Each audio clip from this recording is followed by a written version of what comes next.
कचहरियों ने ले लिया। गांवों की जड़ता टूटी, जाति प्रथा के बंधन एक सीमा एक शिथिल हुए, राष्ट्रीयता के भाव जागृत हुए, नए आर्थिक वर्गों का उदय हुआ, पूंजीपति एवं श्रमिक के बीच में एक नए मध्य वर्ग का उदय हुआ। ब्रिटिश राज्य की स्थापना के फलस्वरूप भारत की शिक्षा व्यवस्था, यातायात व्यवस्था, अर्थनीति, शासन व्यवस्था में भी पर्याप्त परिवर्तन हुए। भारतीय पुनर्जागरण के लिए प्रेस की स्वतंत्रता वरदान सिद्ध हुई।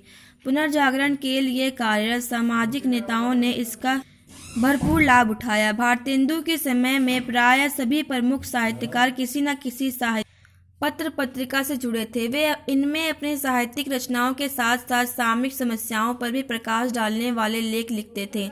जनतांत्रिक मूल्यों का पोषण, सामाजिक रूढ़ियों पर प्रहार, राष्ट्रीय चेतना के निर्माण में इनकी महत्वपूर्ण भूमिका रही।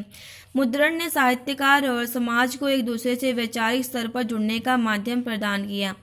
राजा राम मोहन राय ने 1828 ईस्वी में ब्रह्म समाज की स्थापना की और कर्म कांड एवं अंधविश्वास का विरोध उपनिषदों के आधार पर किया।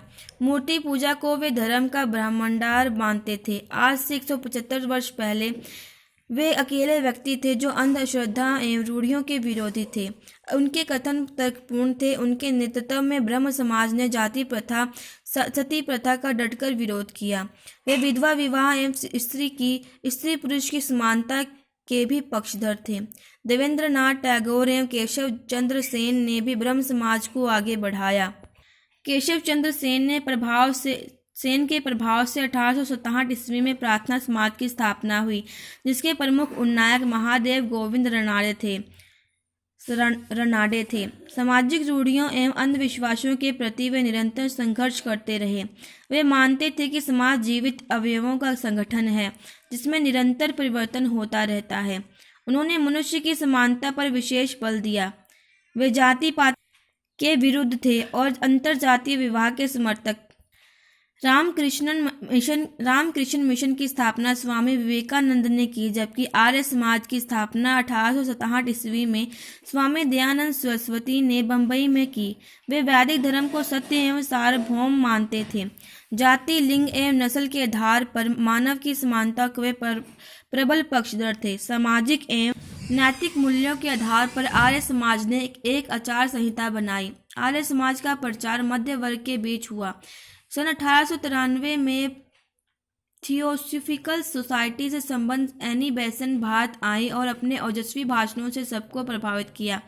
आधुनिक काल में सामाजिक क्षेत्र में भी अनेक आंदोलनों का सूत्रपात हुआ। ब्रह्म समाज, आर्य समाज, थियोसॉफिकल सोसाइटी, प्रार्थना समाज ने जहां परंपरागत भारतीय समाज में नई सामाजिक चेतना का विकास किया और परंपरागत रूढ़ियों, परंपराओं एवं अंधविश्वासों से मुक्ति पाने में योगदान किया, वहीं रामकृष्ण परमहंस, स्वामी विवेकानंद, महर्षि अरविंद के आध्यात्मिक एवं दार्शनिक विचारों ने भी जनता को आधुनिक बोध दिया।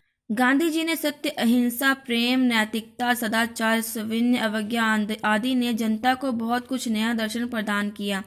आधुनिक काल के साहित्य पर इन सब के प्रभाव को बखूबी देखा जा सकता है।